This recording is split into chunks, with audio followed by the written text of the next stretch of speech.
سلام خدمت شما همه همراهان گرامی. یه پست گذاشته بودم در مورد جمعه کاری و نکات جمعه کاری که خب خیلی دوستان در واقع استقبال کردن و در واقع براشون مثمر ثمر و مفید بود.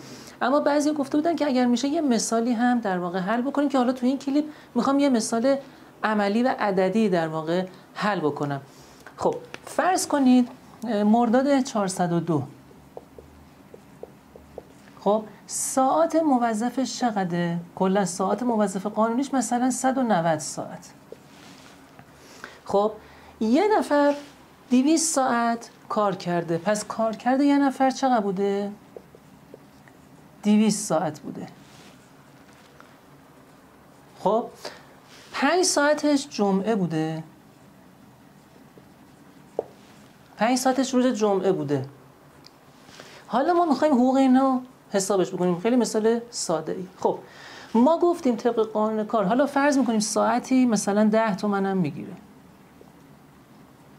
حالا یه عدد خیلی ساده گفتم، ساعتی 10,000 تومن هم میگیره. حالا میخوایم حقوق این طرف رو حساب بکنیم. خب ما اول مگه نباید بیایم ساعت موظف رو نگاه بکنیم، ساعت کارکردش هم نگاه بکنیم؟ گفتیم بیشتر باشه اضافه کار، کمتر باشه کسر کار. خب ایشون 200 ساعت کار کرده، ساعت موظف چقدر بوده؟ 190 ساعت. پس 10 ساعت در واقع چیه؟ اضافه کار کرده، پس اضافه کاره. خب من اول فوق‌العاده ها رو حساب میکنم چون ابهام بیشتری ممکنه داشته باشه. اول فوق‌العاده ها. 1 اضافه کار، اضافه کارش میشه چی؟ خیلی راحت. خب 200 منهای 190 میشه 10. 10 ضرب در 100,000 ضرب در 40% یا 4 این میشه بحث اضافه کارش، میشه 400,000. این میشه اضافه کارش، درسته؟ برای 10 ساعت.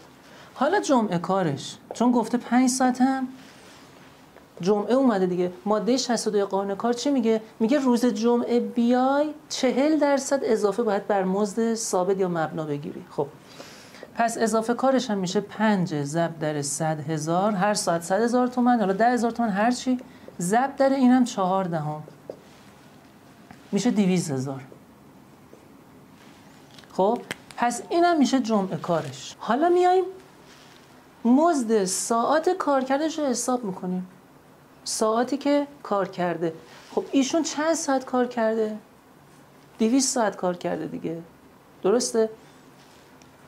خب پس 200 ساعت رو ضرب در 100,000 میکنیم، میشه چقدر؟ درست 200 ساعت اومده ساعتی 10,000 تومان، 2,000,000 تومان میشه مزد عادیش، مزد ثابتش برای چین 200 ساعت کار.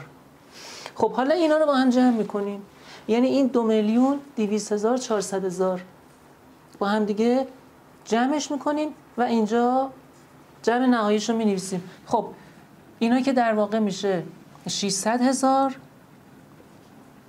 2,060,000 میشه مجموع کل حقوق و دستمزدش. یعنی با فوق‌العاده ها تمام حقوقش میشه 2,060,000، 2,060,000 تومان، 20,600,000 ریال. حالا ممکنه بعضی دوستان بگن آقا 1.14 چیه؟ آقا اصلا جای نگرانی نیست. شما این 5 ساعت رو ضرب در 1.14 بکنی، این 10 ساعت هم ضرب در 1.14 بکنی، فقط نکته مهم اینجاست. اگر شما فوق‌العاده هاتو مثل جمعه کاری، مثل اضافه کار ضرب در 1.14 کردی، دیگه اینجا این 200 ساعت رو حساب نمی کنی ها. اینجا این 190 ساعت رو حساب میکنی. چرا؟ چون وقتی که شما ضرب در 1.14 میکنی، یعنی تو این فوق‌العاده که ضرب در 1.14 کردی، این ساعات عادیش اومده. یعنی شما اگر ضرب در 1.14 کردی، اینجا به جای 200 فقط میذاری 190. اینو میذارم به عهده خودتون که با این روش برین و خواهید دید که به همین نتیجه میرسید. یعنی شما اضافه کار رو به جای 40% بذار 1.14، اینم بذار 1.14.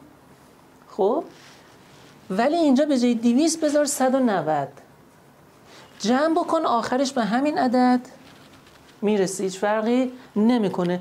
این یکی از مزایای در واقع 1 و 14 چون تو دل 1 و 14 هر ساعت مزد عادی هست که ما حساب می‌کردیم، ولی اینجا من 40% فقط حساب کردم، یعنی اون فوق‌العادهه.